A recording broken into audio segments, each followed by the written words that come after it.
अकाल और उसके बाद। तत्समय भारत में पढ़ने वाले अकाल पर लिखी गई अब तक की सर्वश्रेष्ठ रचनाओं में से एक है।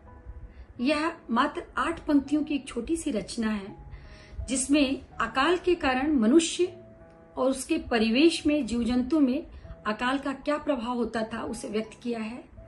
इसकी मार्मिकता को समझने के लिए आइए मेरे साथ आप भी सुने अकाल और उसके बाद। कई दिनों तक चूल्हा रोया, चक्की रही उदास। कई दिनों तक चूल्हा रोया, चक्की रही उदास। कई दिनों तक कानी कुतिया सोई उनके पास। कई दिनों तक लगी भीत पर छिपकलियों की गश्त। कई दिनों तक चूहों की भी हालत रही पस्त।